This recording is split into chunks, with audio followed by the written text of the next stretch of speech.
నమస్కారం అండి. This is #you. Sorry అండి, తప్పదు. ఈరోజు మహిళా సెషన్ కోర్టులో మనోళ్ళకి కేసు వాయిదా పడింది. సోమవారం దాకా వాయిదా ఉన్నట్టుంది.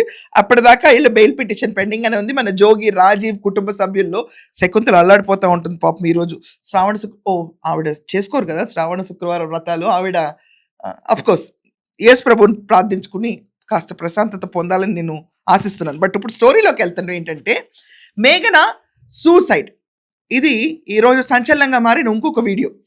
రోజు రోజుకి ఒక్కొక్క పెను సంచలనంగా మారుతుంది మేఘన, జోగి, రాజీవ్ విషయం. అసలు రాష్ట్రం అంతా ప్రతిరోజు ఎక్కడ చూసినా కూడా జోగి రాజీవ్ ఇంతే. అంటే ఇంత బొంబాడిక్ హిట్ డివోర్స్ కేసు నేను ఎక్కడ చూడలా. సో మేఘన తను సూసైడ్ చేసుకుంటానని రాజీవ్ని బెదిరించిందంట.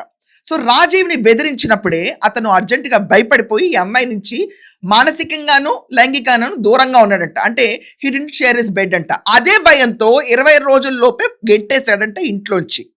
ఇది వస్తున్న కొత్త విషయం. శకుంతల ఈరోజు మేఘన పైన ఆరోపిస్తున్న ఆరోపణలు ఇవే.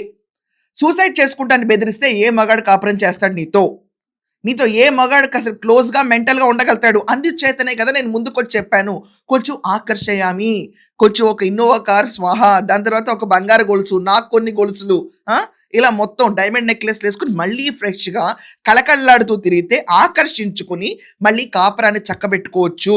ఇది కాకుండా ఫస్ట్ నైట్ ఏం జరగలేదన్న మ్యాటర్ ఊరంతా చెప్పావు కానీ నాకెందుకు చెప్పలేదు? అయినా మావాడు నీతో క్లోజ్గా ఉండకపోవడానికి ప్రధాన కారణం నువ్వు సూసైడ్ చేసుకుంటాను అని బెదిరించావు అని దానికి శకుంతల గట్టిగా కౌంటర్ ఇస్తుంది. దానికి ఆ అమ్మాయి ఏమంటుంది, చిచ్చి నాకేం కర్మ. అంటే నిజంగా మేఘన పరిస్థితి కూడా దారుణం అండి. ఏం పెళ్ళో పాడో కానీ బలి చేశారు జీవితాన్ని. సో సూర్యాపేట నుంచి వెళ్ళిన మేఘనకి నాకేం కర్మ, నేను సూసైడ్ చేసుకోవాల్సిన అవసరం ఏముంది అని చెప్పి స్పాట్లోనే కౌంటర్ తిరిగిచ్చింది. ఆ వీడియో ఈరోజు సంచలనంగా మారుతుంది. నేనెందుకు సూసైడ్ చేసుకుంటాను అంటే అప్పుడు సోఫా పైకి ఎక్కి నాకొద్దు అని రెచ్చిపడి ఏంటి ముక్కయండి ఇక్కడ. నువ్వు 10 మందిని పిలిచి నన్ను బ్రెయిన్ వాష్ చేయించి తీసుకున్నా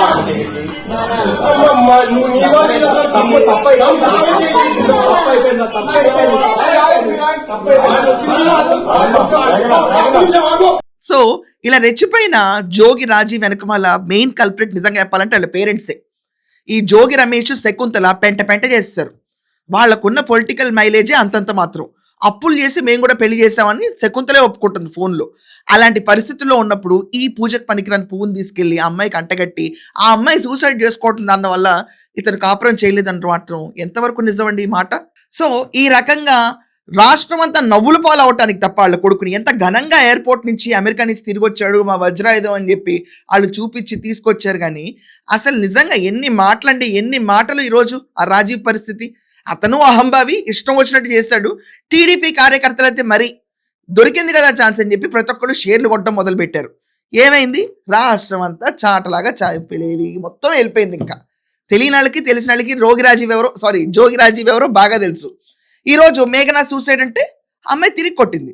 దెబ్బక మన క్యాండిడేట్ ఏమన్నాడు, నేను చచ్చిపోతా, నేను ఆత్మహత్య చేసుకుంటా అని చెప్పి స్టూల్ ఎక్కి డ్రామాలు వేస్తే వాళ్ళ నాన్నే ఖండించేది దగ్గర నువ్వు ఏంటి యాశాలని చెప్పి ఖండించాల్సిన పరిస్థితికి వచ్చాడు.